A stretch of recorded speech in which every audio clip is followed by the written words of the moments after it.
come in the kitchen. So and I knew himself, bouncing around, trying to eat, that whole time. And he ran from the kitchen, and it was like he went to grab a plate, and he turned around and looked at me and seeing on his face something wasn't right. And he says, I don't know that, I'm not going to throw up. I'm like, okay. I stand by the garbage can here for a minute. And then he started swaying. Something wasn't right. So I said, well, sit down over here and we'll. And then his head went back like this and rolled to the side and his eyes fell down. Okay. And I'm like, Bradley, look at me. And he just kind of went like this. And I said, Bradley, look at me. And then he wouldn't respond to anything I was saying to him. So then I sat down in front of him and he kept like falling to the side. So then I sat down in front of him and I grabbed him by his head and I said, Bradley, look at me. What's wrong? What's going on? And there was nothing. I got nothing out of him. So I'm gonna say it was 5 minutes, kind of that went by that I was just like, talk to me. It wasn't, and his eyes kept falling. Like when I was trying to get him to talk to me, his eyes kept staying on one side. And so then, like I said, maybe 5 minutes later or whatever, he kind of acted like he was coming out of it, but it's like he could hear me talking, but he couldn't comprehend where I was trying to tell him. And then his eyes slipped in the back of his head, and he couldn't stay awake. His eyes just slipped in the back of his head. So I grabbed him, went to the hospital. We were about maybe 8 minutes from the hospital. So when we were about a mile from the hospital, he started falling. He's like, oh, my head hurts. And I'm like, okay. So we got to the hospital, and he hadn't remembered any of this going on. And so within a few hours before transfer went to sleep, probably about an hour and a half, 2 hours before he came here. So within that couple-hour period, it was like he was in and out, like he'd be talking and everything, but then his eyes would roll again and he'd be like out. And then he would states of confusion. And then the head, it seemed like every, now and again, periodically, you could see him wince, like that pain was coming on again with his head. And then he finally, they tried to give him medicine, and we gave him a sip of Tylenol, and then it was like every 15 minutes he was yapping. And we tried to give him Zofran another time, and he yacked that out. And then we tried Tylenol again. That one, I think he kept down with like one little sip, and he was like, yeah, I can't do it. They tried to give him Zofran in his IV, and again, like 5 minutes later, out. It went. Wow. So then he fell asleep. If I'm missing anything, please tell me, because I've had no sleep. So then even on the way here, he was having the head thing going on. He didn't go back into where he was completely incoherent, but the headache thing was still happening on the way here. And when we got here, they finally put something in his IV that helped him, and he slept after that. And he's been sitting fine since. And since he's woke up, he's been fine. Oh, good. But yeah, it just came out all of a sudden. So, since a lot of times things like this end up being seizures, that's the first thing that people's heads go to. But I have great news. The EEG so far looks fantastic. But we would like to leave it on for at least a full 12 hours.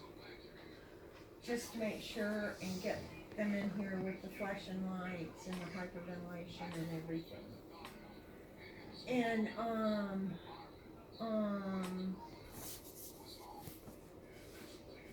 can tell you it's definitely something neuro because he was not. Oh, there was nothing going on here.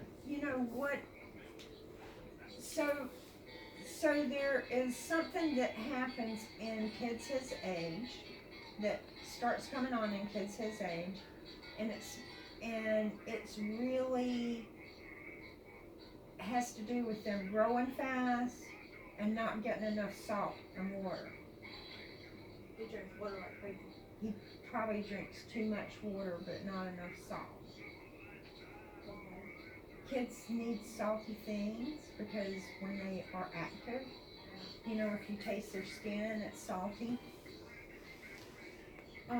So they lose salt through their skin. It's not like an adult who has high blood pressure.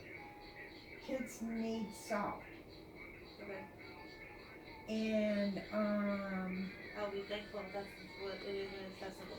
Yes. We can do that. Let's try that first. if that doesn't do the trick, if he still has it, we will do additional workup on him. We do things called a tilt table test and all that other kind of stuff.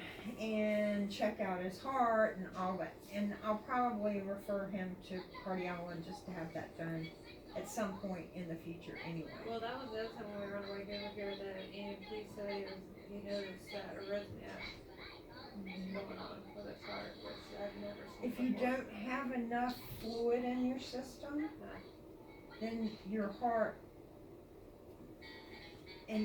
isn't getting enough, you know, you're going to have PVCs. So, yeah.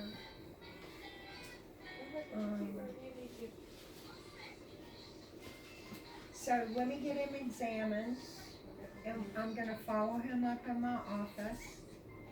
We're going to get him a follow-up with Dr. Bilal, and maybe get that tilt table test. See what Dr. Bilal says. He'll probably ask you to hold off on the salt tablets for a couple of days before having the test, just so that he can see a positive result. So how much longer will he be on the EEG? Till, I wanted to keep him on at least 12 hours, so that'd be sometime around 4 this afternoon.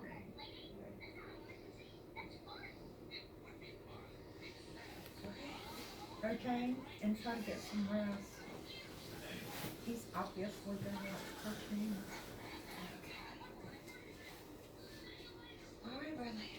And I'm telling you, I mean, there's nothing that scares parents like losing consciousness or nearly losing consciousness, or, you know, having something that looks like is going on with the brain. But I guarantee you we will get to the bottom of this, okay? This is all I do is spells in children and epilepsy. So we will get to the bottom of it and get him the right treatment. Thank you, doctor.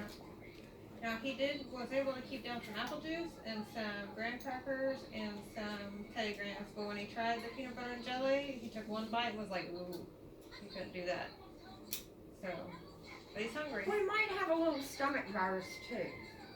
You know, that's possible as well.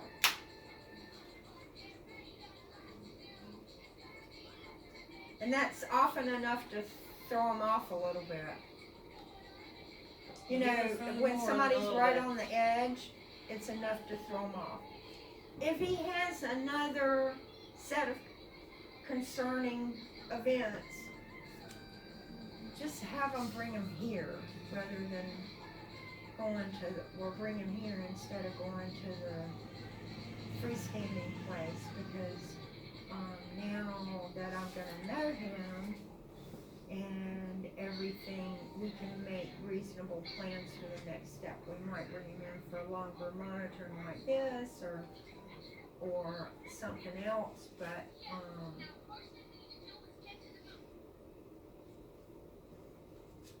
the other thing is with all this stuff that's going on in the world, on top of everything else, everything that's going on in the world is putting stress on kids.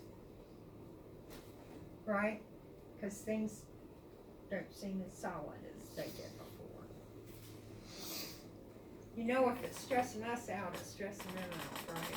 He seems to be a pretty... Kids are very good at covering it up. Yeah, that's true. Kids are better than we are at covering it up.